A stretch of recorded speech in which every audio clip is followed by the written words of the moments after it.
We are finally talking all day today about Samson, and Samson is probably the most famous of the judges of Israel, and he is probably one of the most flawed too. And today, if I could give this lesson an alternate title, it would be something like "When God's People Go Oh So Horribly Wrong."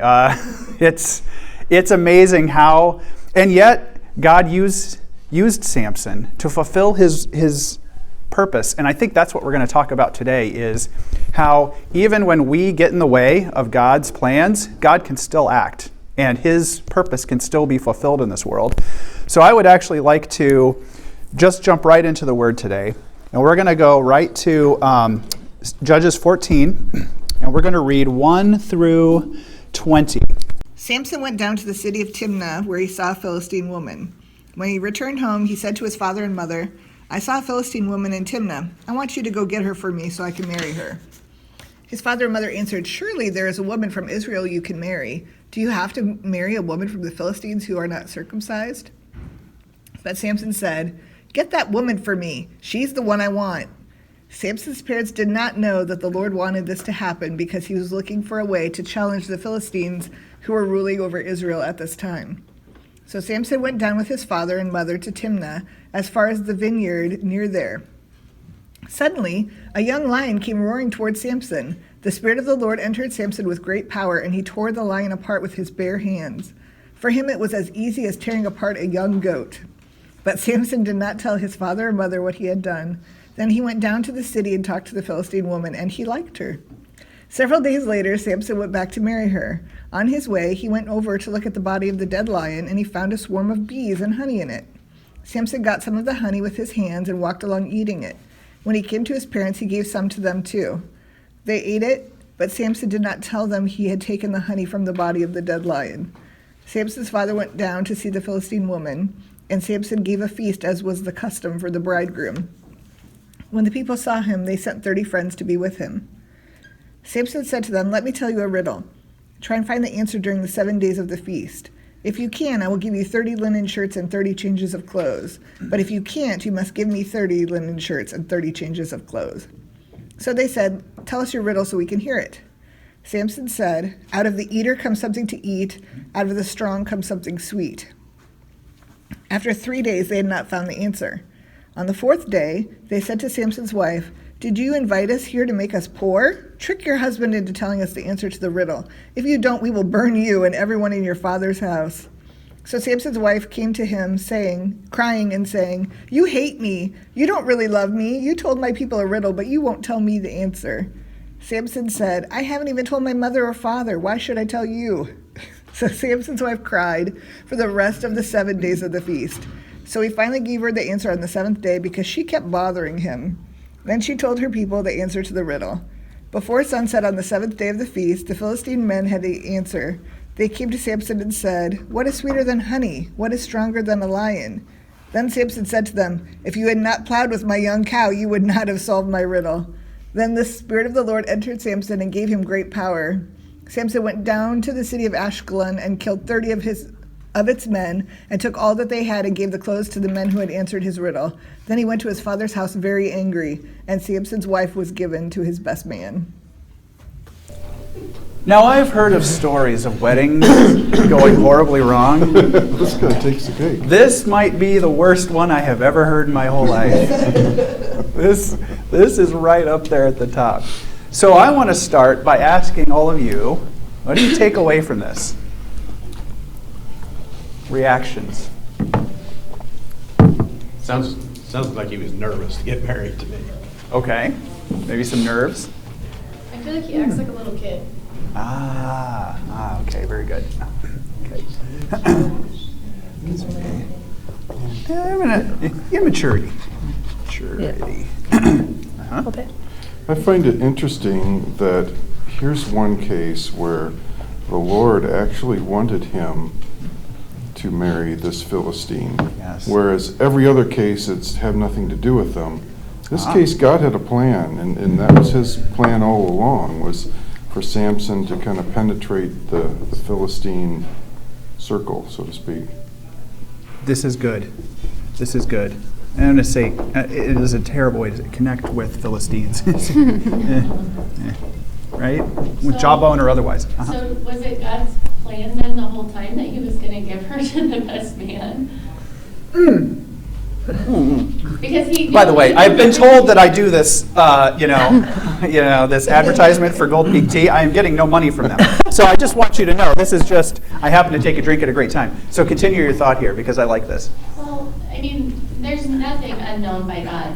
Yes. I mean, and there's nothing we're capable of doing to mess Yes. up his plan. And God had to have known that the end of this was he was going to give her away.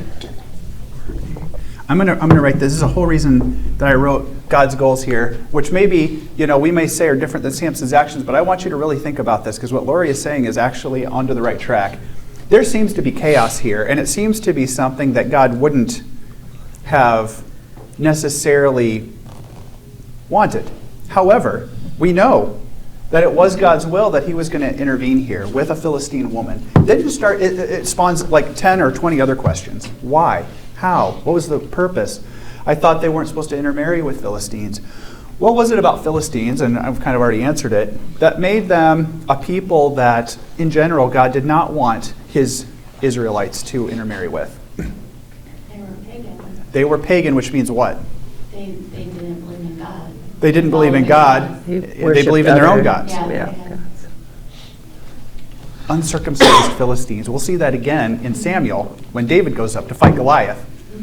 Are you going to let this uncircumcised Philistine insult our God, right? So, what else do you see here that strikes your fancy?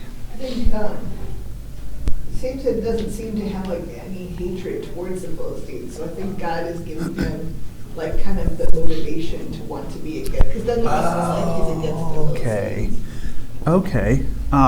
So what you're saying is, But I mean, he likes them enough that he wants to marry one of them. No. Right, initial, we'll call it hatred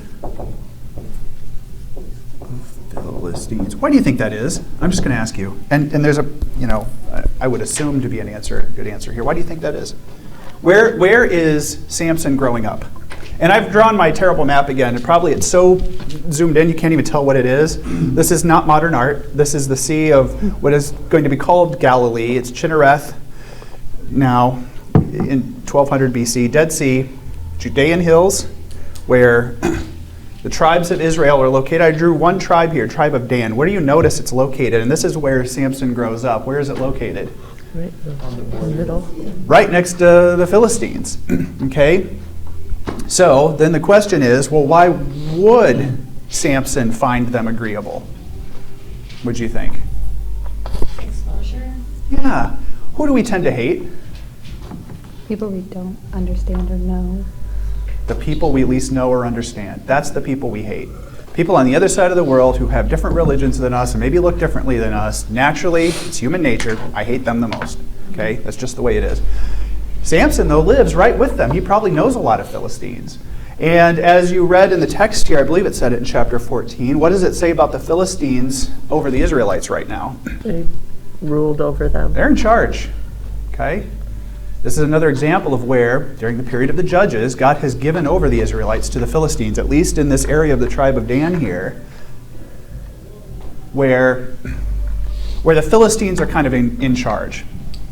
Didn't the Danites fail to push the Philistines out of the cities when they took their inheritance? Like they're kind of stuck up in the hills?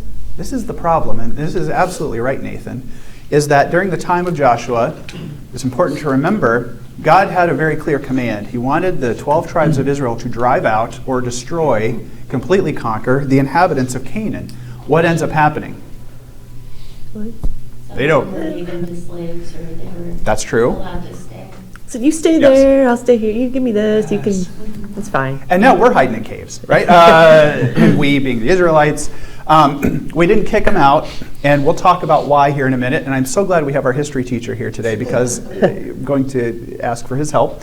But we have this situation where the Philistines very strong. They're intermingling with the Israelites here, so there is no innate. So I'm getting back to what Laura said. I really like this because I hadn't thought of it this way before. It doesn't seem like he originally has anything against them. But now, as we've found, what does it take for Samson to have a grudge against you? Not much. Make him have to spend money, basically. Not get his way. I think, yeah. That's Not it. get his Yeah, way. I like these. Not getting his way. Not getting his way.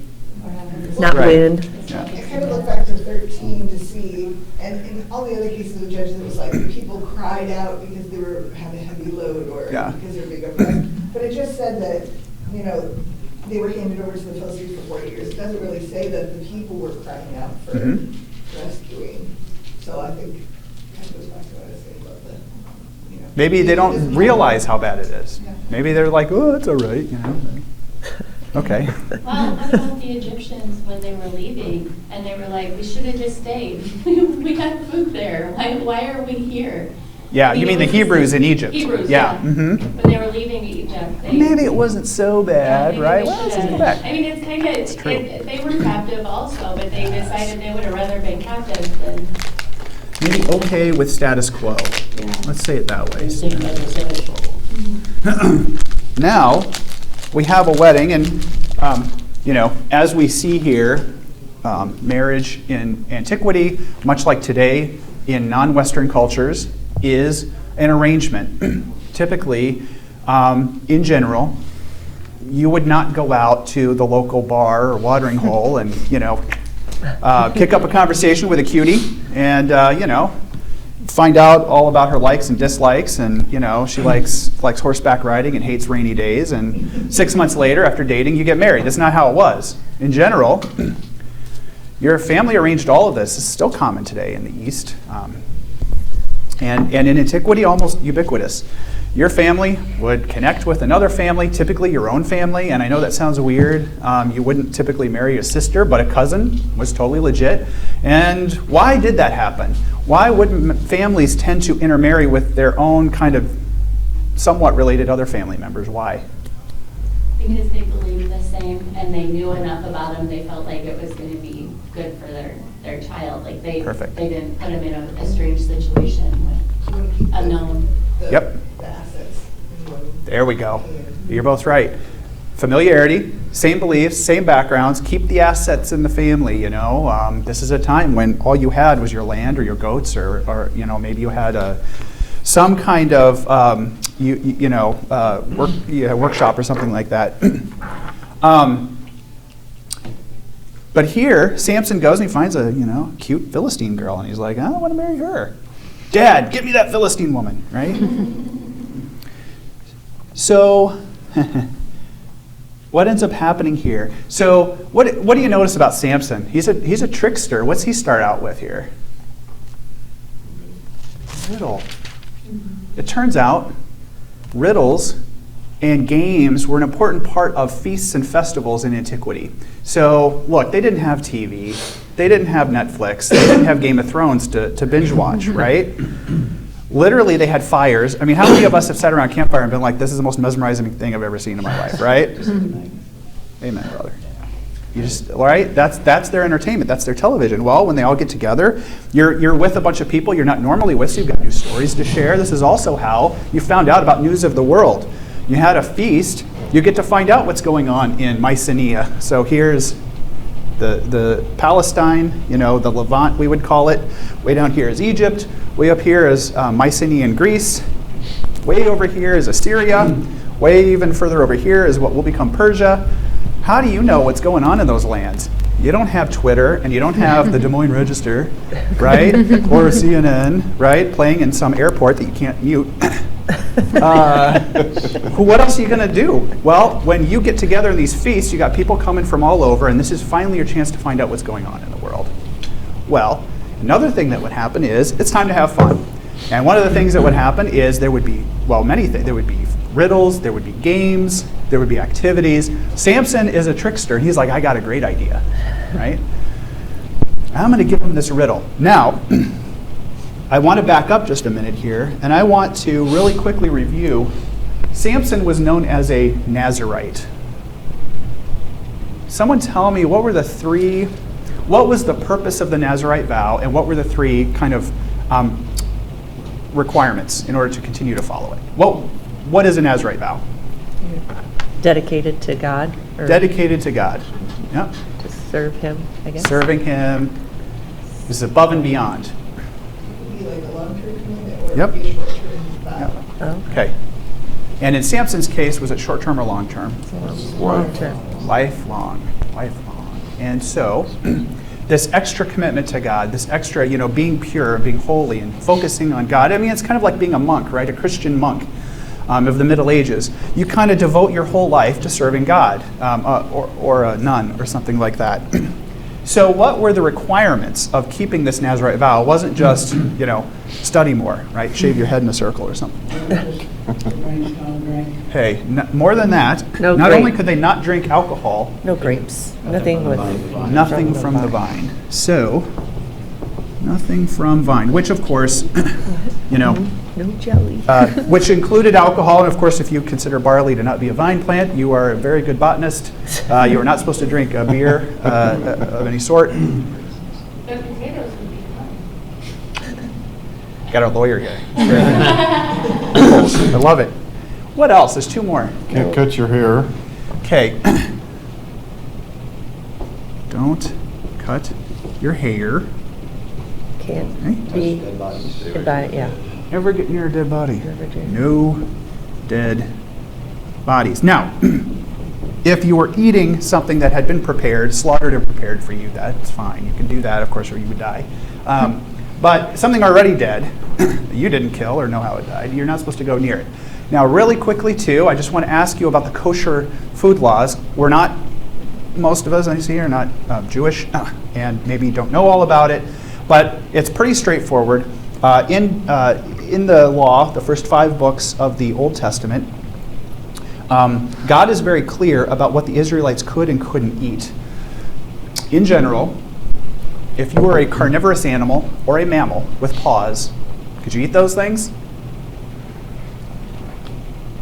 No. Off limits. No carnivorous beasts. No mammals with paws. Anything that slinks across the ground like a lizard or a snake, could you eat those? Verboten. Don't touch them. Basically, the only clean animals at this point are basically mammals with a split hoof that chew the cud. So, where would a lion fall in all that? He's kind of carnivorous. I think he falls on. Carnivorous, paws, and in this case, now at first he just kills the dang thing, right? Now, one could argue that's not really violating the law because his life was in danger and he didn't intend to eat it. So he kills the lion with his bare hands, which, by the way, awesome, amazing, right? Like, Well, In the spirit of the Lord. It said that God's spirit entered Yeah. him when he did it, so I don't think that could be a violation of the law. Let's see it this way. Because God wouldn't help him break the law. yeah, let me write that. Spirit enters. And then you were going to say something, Steve? Yeah, same thing. Okay. Spirit comes upon him, right? I love how you all think alike. That's good. It's a good sign. Maybe Great not. minds. Maybe not, actually, now that I think about it. Spirit enters Samson, kills the lion. And by the way, a lion? Why is he coming upon a lion? Do you think that's odd?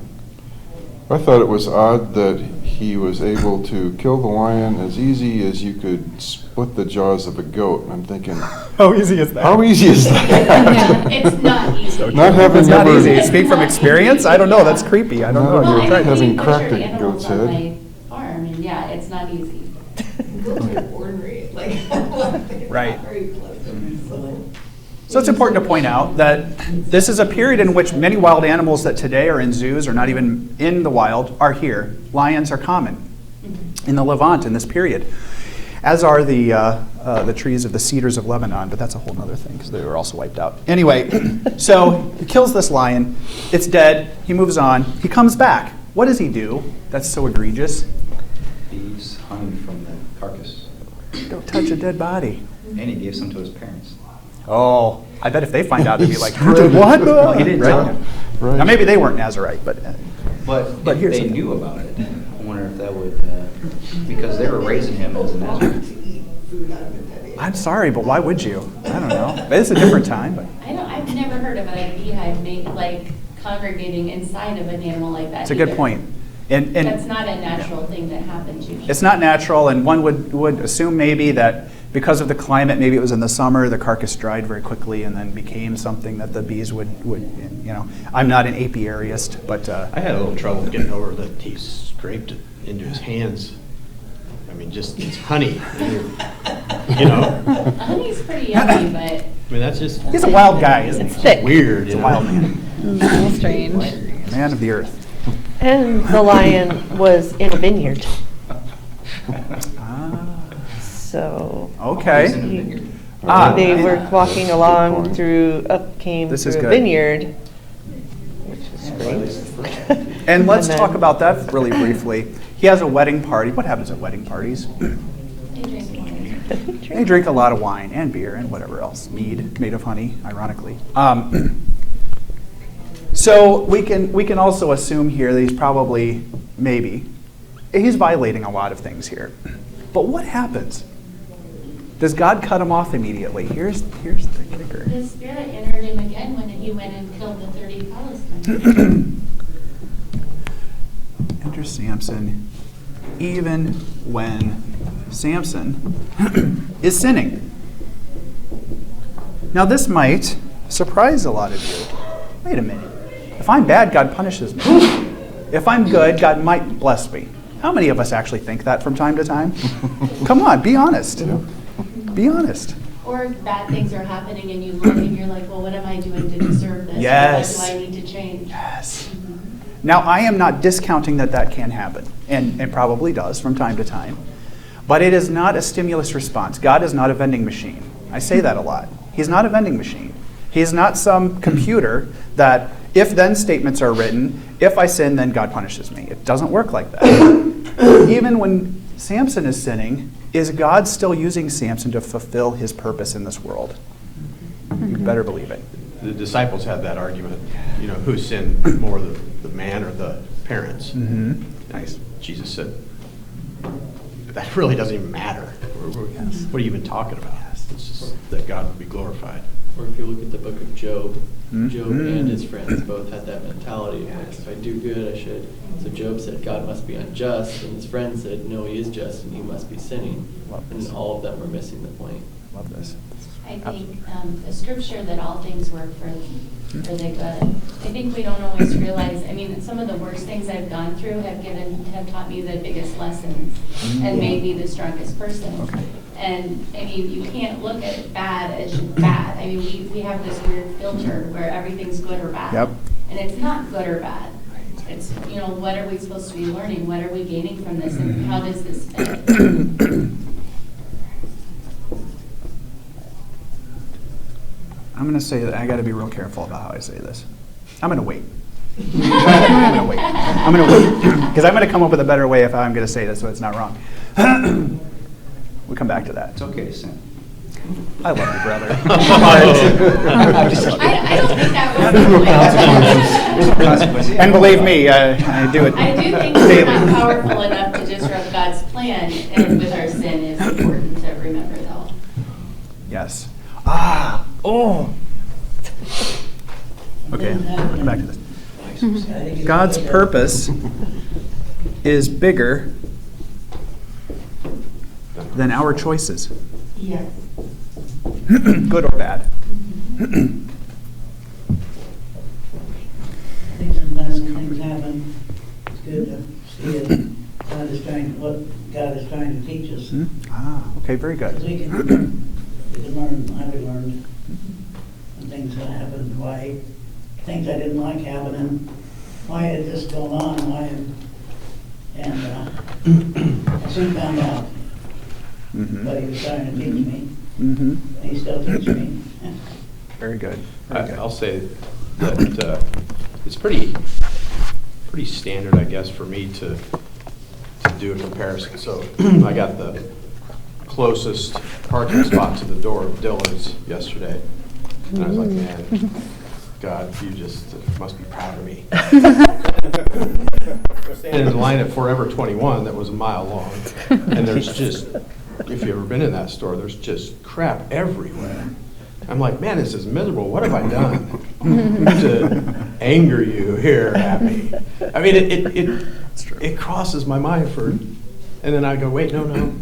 I think you That's forgot not God. to put yourself there. Yeah, I mean, I put my own feelings on him, like, this is how I would treat. I mean, I absolutely believe I can't change God's mind about me. But it doesn't mean I don't still play the little, I like that. little That's game. true. Yep, all of us do it. All of us do it, brother. Okay.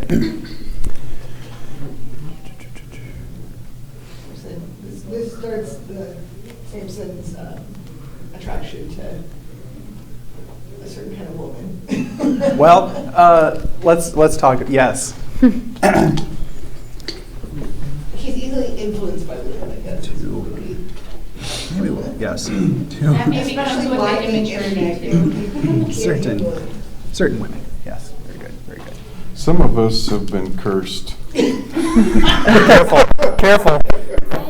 and have battled this throughout our lives, Laura. About the culture of arranged marriages, and one of the reasons they did arranged marriages was honestly to try to prevent some of that, where men of were course. very Absolutely. influenced by women. The family was trying to make more mindful choices for them so that they didn't get stuck in bad situations. And that was one of the beliefs behind why they did arrange. And it goes both ways, because then sometimes the course, parents yeah. see it one way. Okay. So the end result is what here? What is the end result of all of this mess? Moves back home to mom and dad. Yep. Yep. And the Life bride? goes to somewhere He else. doesn't kill 30 people so that he can get those clothes. So he at least paid his debt. He was an honest man that way. Here's your He had to clothes. murder and rob to do it, but Some stab wounds or whatever. Right, a little blood. It comes right out. He put the contract above morality, really. Okay. This is good. His This is barter. good. He bartered and Ooh, this is good. all of a sudden put that above everything. What is? Where did we hear this before? Esau. Where did we hear this before? Jephthah. If only you'll give the enemy into my hands, whatever comes walking out of my home's door, first thing I will sacrifice to you. And lo and behold, what happens? Daughter. That's exactly what happens. He sacrifices his daughter, right? Put his own personal vow above it. Look, we live in an age, we've always lived in ages when certain people believe, I'll make this promise no matter what it is, I'll stick to it no matter what. It may seem honorable on the surface, but when it conflicts with God's plan, It's really about preservation of my reputation. yeah, it's all about Samson. Yeah. Can you imagine though, as a Palestine man, if you hear this story and that he just went and killed 30 men, with his bare hands and, can you imagine the fear that put in the Palestine men, which was really probably more the whole reason God allowed any of this to happen, because it set up a middle point. situation where now the Palestine men are going to be already respecting and scared of Samson. This is it. Setting up a battle. This is all setting something up that God has planned already. Setting up a battle with the Philistines. And we're going to see that in the next chapter. Laying the groundwork for something here. Yes, sir. Don't you think, though, that a distinction can be made between fulfilling a vow to God and fulfilling a vow to other people? What do you? I think So, what would be the difference? It's a little bit harder, I think, to condemn Jephthah for fulfilling a vow that he made to God, since we do know that it's better to not make a vow than to make one and not fulfill it. Whereas with Samson's, it was a vow to other people. And not godly people at that. He abandoned his vow to God for the sake of the I others. kind of wonder what kind of people does he invite to his wedding who would all set this whole thing up in motion. They're going to kill and burn the bride bride's family if she doesn't disclose what this These riddle are not nice means? people. I mean, this is pretty rough crowd. This is a rough crowd. This is the point. Drinking wine is the least of their issues. Yes. Where are you and your You family? notice that his wife was more loyal to her people. I mean, Of course. Instead of Samson. Which really goes back to why God said stay away from it. All Mom back can come agreed. back and say, I told you. Just stay with us. If you had not plowed with my heifer, that is as egregious in the ancient Hebrew as it is today. Yeah, you're not supposed to call No. your fiance or your wife a cow. Or intimate people are plowing with her. Yeah. Let's move on, shall we? Judges 15. It does bring home a meaning to that, doesn't it? 1 to 20. Later on, during the wheat harvest, Samson took a young goat as a present to his wife. He said, I'm going to my wife's room to sleep with her, but her father wouldn't let him in. I truly thought you must hate her, her father explained, so I gave her in marriage to your best man. But look, her younger sister is even more beautiful than she is. Marry her instead. Samson said, this time I cannot be blamed for everything I'm going to do to you Philistines. Then he went out and caught 300 foxes. He tied their tails together in pairs, and he fastened a torch to each pair of tails. Then he lit the torches and let the foxes run through the grain fields of the Philistines. He burned all their grain to the ground, including the sheaves and the uncut grain. He also destroyed their vineyards and olive groves. Who did this? The Philistines demanded. Samson was the reply, because his father-in-law from Timnah gave Samson's wife to be married to his best man. So the Philistines went and got the woman and her father and burned them to death. Because you did this, Samson vowed, I won't rest until I take my revenge on you. So he attacked the Philistines with great fury and killed many of them. Then he went to live in a cave in the rock of Edom. The Philistines retaliated by setting up camp in Judah and spreading out near the town of Lehi. The men of Judah asked the Philistines, why are you attacking us? The Philistines replied, we've come to capture Samson. We've come to pay him back for what he did to us.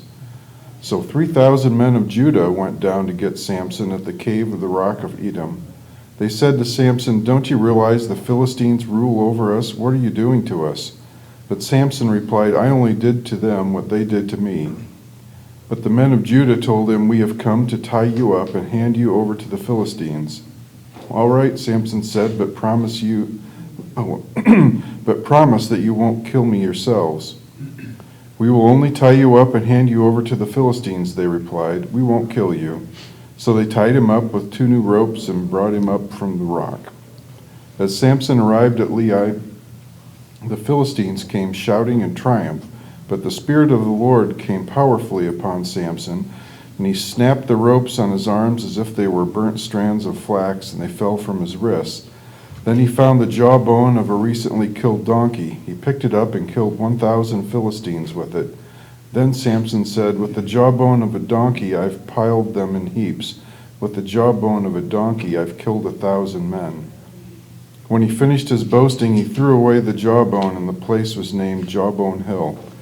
Samson was now very thirsty, and he cried out to the Lord, you have accomplished this great victory by the strength of your servant. Must I now die of thirst and fall into the hands of these pagans? So God caused water to gush out of a hollow in the ground at Lehi, and Samson was revived as he drank. Then he named that place the spring of the one who cried out, and it is still in Lehi to this day. Samson judged Israel for 20 years during the period when the Philistines dominated the land. Maybe equally as interesting of a chapter as the one we just read. Thoughts? Say it again. He's an entertaining chap, isn't he? I'm not getting hit with a jawbone. I think it's hilarious. Well, and it doesn't say that the Spirit of the Lord entered him when he captured how many foxes? 300. 300, that's a lot of foxes. Let's talk about that. I don't know about Yeah. one fox, let alone 300. And then tie them in pairs without, killing them and Yeah. not Yes. eating yourself. I can't imagine they like that. How many cages do you have to keep all these things from running all over the place? Well, I kind of until you're imagine ready? he's walking with a rope. He grabs the first one, ties it on. Grabs the next one, ties it. He's dragging, 300 foxes. Lights a fire. Puts the thing. Now, as it turns out, fox, the Hebrew word for fox is the same as jackal. And it's totally possible this was an actual fox. Foxes are solitary creatures. They tend to hide, be very hard. I mean, how many of us have seen a fox every day on our way to work? Jackals run in packs. They're much more numerous in Israel during this time. It could have been jackals. The point is, he did it, and it's amazing. It's kind of an amazing story, actually. Can you imagine how he's full of beans? He's creative. Cuss. Like he could have just. Yeah. I think the choice of weapon was more to demonstrate God's power than to demonstrate, anything about him. I mean, the fact that, can you imagine anybody being able to kill 1,000 men and then killing 1,000 men with the jawbone? Right. Like, really? He didn't have a sword. He didn't have anything huge. He had, a bone. With God with him, he wouldn't need anything more. Exactly. But it was the jawbone of a freshly killed donkey. Yeah. Which he's not supposed to touch dead bodies. Right. Yeah. That's right. Well, and his wife ended up with the fate that she was going to have if she didn't tell them the answers to the riddle. It's kind of ironic, isn't it? Well, and that wasn't even at his hand. Not actually. He didn't even kill her. I kind of found it interesting that we ended the one chapter with Samson, gave his wife to his best man. Well, then the next chapter starts, and no, Samson really didn't do that. His father-in-law did this. At the end of 14 in the NIV, I don't know what yours says, but the NIV has it as she was given. Yeah, it didn't say who did okay. it. I think we just assumed he was walked away from her when we were reading it. And This is kind of a good point. We have to remember the scriptures are not complete. They're just not. And we tend to, we're human. It's like the old, perception test where there's these little dots, lines, and then they break, but your mind sees that they're all connected. We fill in the blanks just naturally. So, yes, it's important to be very specific about what we actually think we assume and what we know. That's a good point, Nathan. I guess mine says, so his wife was given. It didn't say Samson gave her. Yeah. It's a good psychology. Just assumed. But neither did he, take her home with him. Right. Yeah. That was the whole point of the Yeah. wedding, right? Yeah. Well, he came back, though, to get her. He did come back to get her. And what's he bring? A goat. Where else have we seen this? Young goat. In the Old Testament. It's way back, Genesis. Judah and Tamar. Judah goes to his daughter-in-law, thinks she's a temple prostitute, long story short, lays with her, leaves, decides to come back. And the second time he comes back, he brings what? A goat. To say, hey, I'm here, let's get it on, right? Just thought I'd, compensate you for all this. So he brings a goat. Sorry. Well, Brian, you speak about the cultural differences. This would have been practice going back many, many hundreds of years to bring a young goat. And I don't know what Philistine culture was like precisely, but it doesn't seem like it's out of the ordinary. Hey, you need to do what your people say, otherwise we're totally going to burn your family. And that just goes back to the fact that God doesn't want the Israelites hanging out with other cultures. For a number of reasons, not just because they're polytheistic instead of monotheistic, not just because your family, I don't know these people at all, but because they're just fundamental cultural differences that's going to, I don't want to say pollute the families, but that would probably be God's perspective. And you know what, this continues to this day in many cultures. For the longest time in Europe, we had why we're like the daughter of the king being married off to the son of a queen of a different country, because it's a blood thing. You have royal blood, and that blood cannot intermix with anyone who's common per se. Even today, when the princes over in England married, who did Prince Harry marry? I don't know. Prince Harry married an American woman. That's kind of a big deal, because who is this woman from Baltimore? She is Meghan something. Markle. Yeah. And who are the British tabloids ripping up to this the very moment? Meghan Markle. Absolutely. Why? She's not like us. Correct. I'm so glad you're here, brother. By the way. Thank you. I find it interesting that the dad he must be fond of Samson at some level, because he's like, like, yeah, that didn't work out, but look at my other daughter. Isn't she even better? I mean, Could be.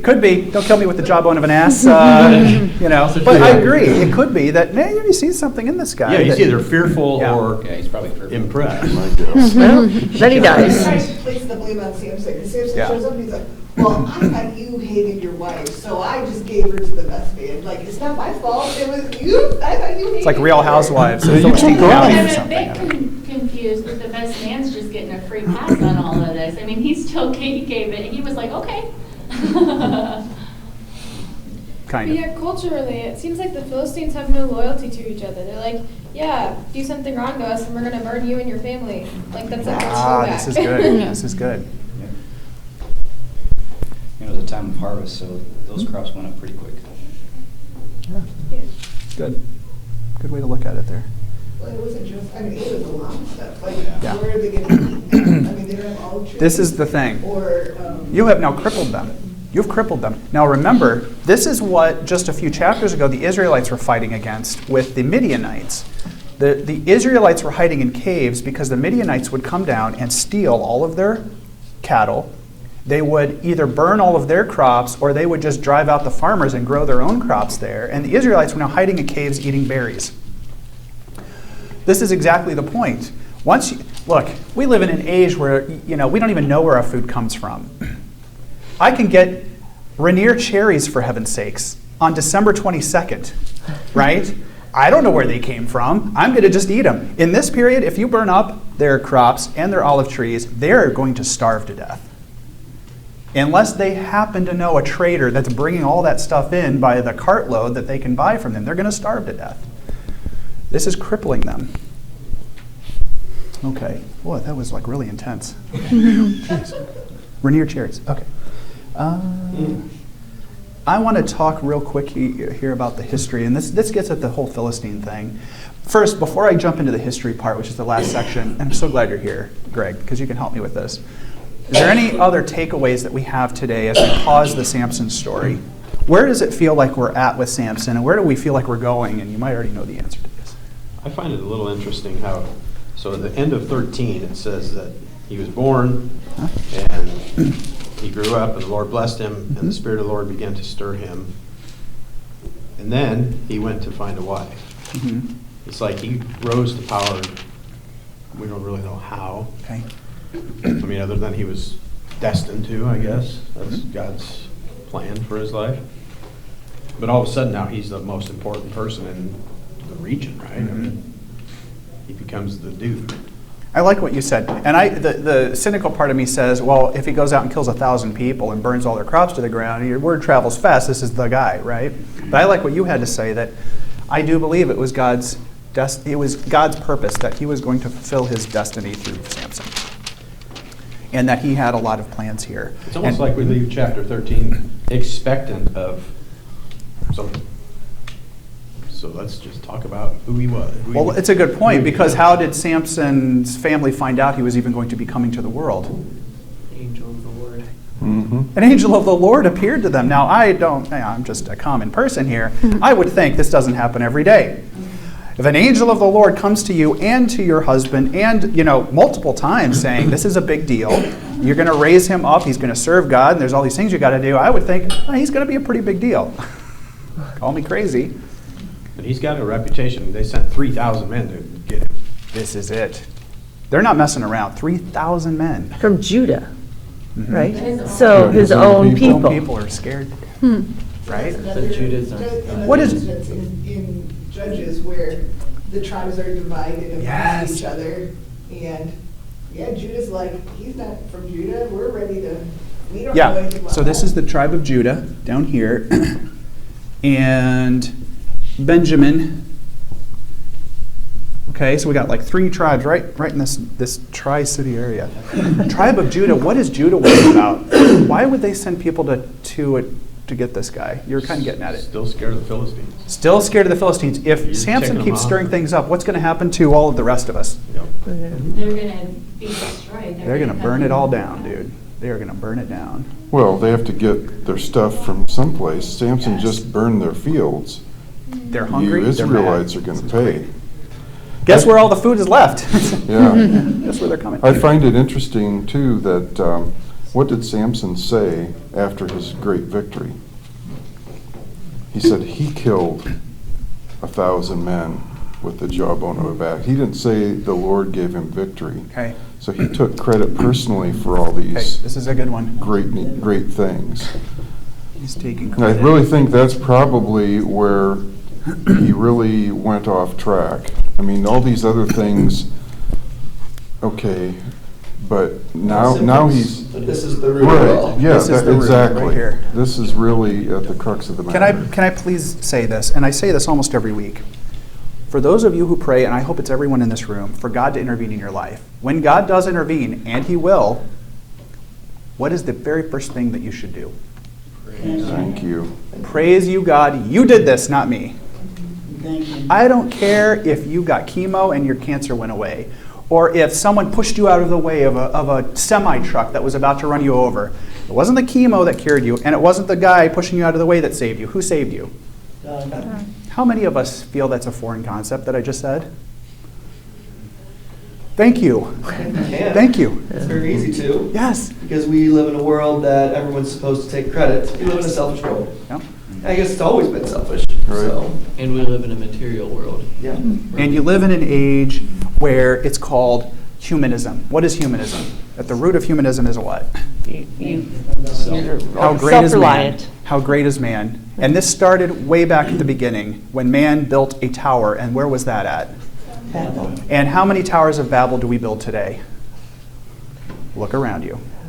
How great is man? How great am I for what I did in science? And don't get me wrong, I love science, but I don't attribute science to man has solved all of the universe's problems. Who created the universe? God. Who created man? God. Ergo, who created science? It's so easy to get caught up into the whole, okay, you grow up and you study hard. Yes. And you get yourself a good paying job, and Yes. you work your way through the promotions, and Yeah. you do this and you do that. And it's so easy to get off track of, wait a second, who gave you this mind capable of understanding? Who allowed you to accumulate these things and use those skills? But I thank God for the time and the patience that He has for us to go through that, hopefully get to the end, or closer to the end of our lives. We realize where the blessings actually do come from. And you know, when I do get that parking spot that's close to the door, I am thanking God for that. Thank you. I mean, who else would I praise for that? Right, all good It's things. silly, it's stupid, but thank you for that. You know, all the little things. I thank God every day, almost every day, and this might sound like a joke, that I am not a refugee fleeing a conflict in Africa. I don't live in Sudan or the Congo, or name your country in which I have nothing, I'm destitute, my family has been slaughtered, and I'm on the road trying to find some kind of like security. I studied really hard in college. I was a straight A student. I'm not the responsible one for why I did so well in school. Why did I do so well in school? God gave me a good family support structure. He gave me the ability to go to college. He made sure that I was born in the 20th century. In America, the greatest country on earth. I'm sorry if that rubs you the wrong way. That I had every opportunity in the world. I put myself through college, largely, with a little help from others. But who is responsible for the fact that I could even do that in the first place? God. We like to chalk it up to experience and all these different things, because it's really how we're judged, especially in our professional careers. Yep. You're rewarded for your effort. Yep. And so there's this constant struggle between man's approval and God's, or man's provision, maybe. Your faith. That's it.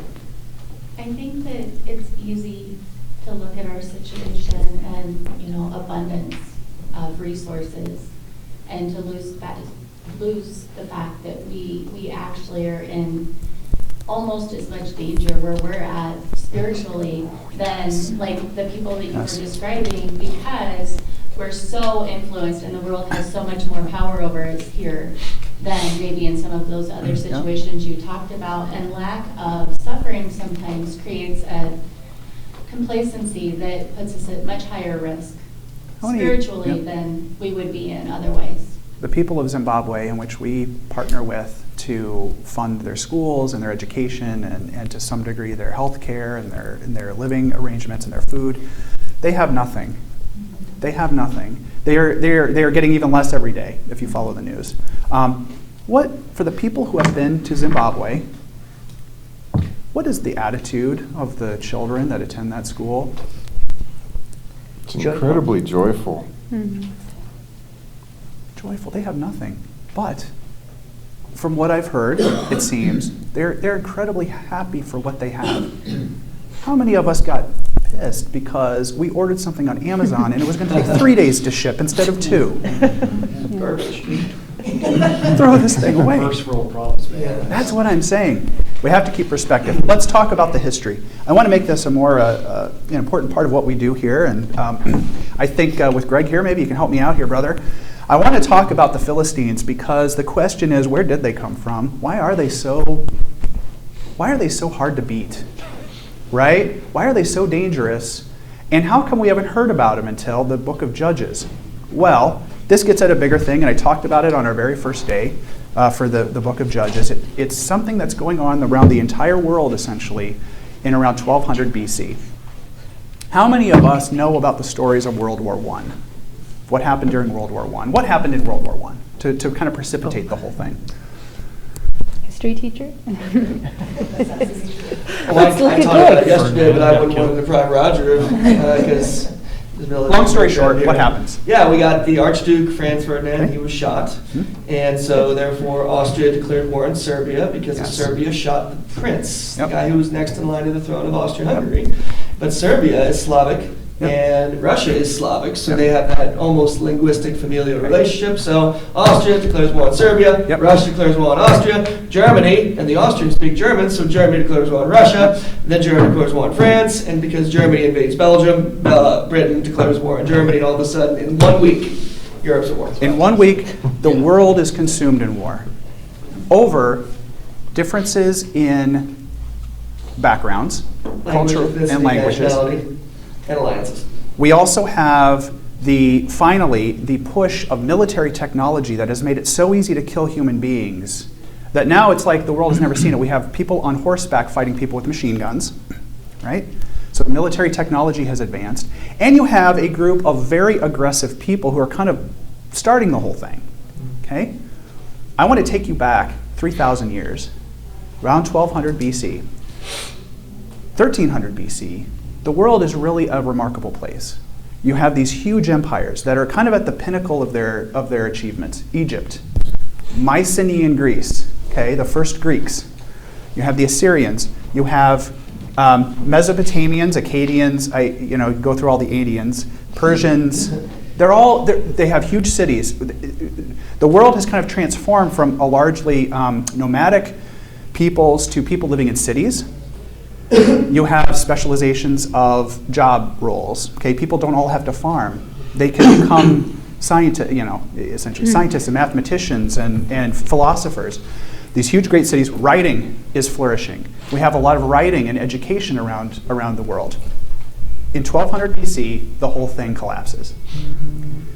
Virtually every major empire crumbles overnight, literally overnight. Writing systems disappear. Linear B, which is essentially what we think of as the first Greek language, disappears from the world. The Greeks enter what's called the Greek Dark Ages. They will not emerge again until the time of essentially the classical Greeks of around 700 BC. Several hundred years will pass before the Greeks kind of get their act back together.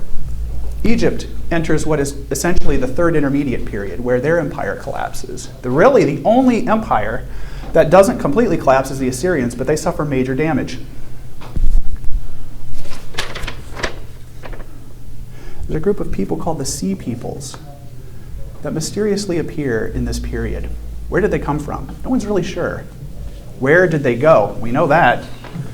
They seem to come out from, and if Greece is up here, they seem to come swarming out. They swarm what is now modern-day Turkey. They swarm the Levant. They swarm in where is essentially Canaan, and they swarm into Egypt. There's a letter from a Syrian that we have uncovered, a letter that is super scary. My father, behold, the enemy's ships came last night. My cities were burned, and they did evil things in my country. The country is abandoned. The seven ships of the enemy that came here inflicted much damage upon us, and it stops. The message stops. What has just happened, folks, is the First World War. And the entire Mediterranean and Near East civilizations have collapsed.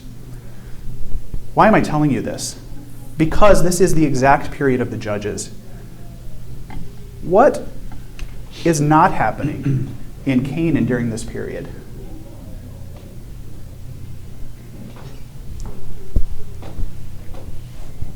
Do we have Egypt coming in and taking over? No, there's no Egypt coming and taking. We have Merneptah claiming he did, but he's full of it. No one really has the capacity Yes. to do any of this, and so it's allowing Israel to have an opportunity to flourish. This is what I'm getting at. All the major empires of the world have collapsed, so no one is fighting over this very important strip of land, which is essentially the highway of the Mediterranean. No one is fighting, and so like what Steve is saying is it gives God's people a chance to start to grow and to thrive and to maintain their religion, which will culminate here in the United Monarchy in just a few hundred years. There's also this piece about the Philistines. The Philistines, it's thought, are the sea peoples. Now, I had mentioned that one of the great reasons why World War I was so horrible is because military technology had finally caught up with us and exceeded our ability, right, to logically wage war, and you could kill millions of people very easily. The Philistines have a new technology with them. What is that new technology? No, not bronze. Iron. Comes after that. Iron. The Philistines have a new technology that almost no one in the world has mastered yet. They have iron. Iron is what? Compared to bronze, what is iron? Stronger. Far stronger. You can make shields and helmets and spear tips. When mixed with carbon, which is what they're learning how to do, it can be lightweight. It's steel. Essentially, they're making the first steel. It's totally far superior to bronze. If you stab someone with a steel spear tip, it goes right through their bronze armor. It's like it's cutting butter. The Philistines, it's thought, are the sea peoples. And because of that, it seems that explains why they were so hard to beat, why they just showed up during the late Bronze Age collapse. And while even David will subdue them, they will not be wiped from history for another few hundred years. I just wanted you to kind of understand this is where they're coming from. Why all of a sudden is there these terrible enemy? And obviously they're on the coast. This is really choice land here. This is the plains, very rich plains of the Levant. You can grow all of your crops here. It's very nice here. They never let go. That really explains the Samson situation a lot better. Okay. Because, they now respect behind them. We're not going that way, we'll go that way. Okay. Thank you all for joining us. We'll see you next week.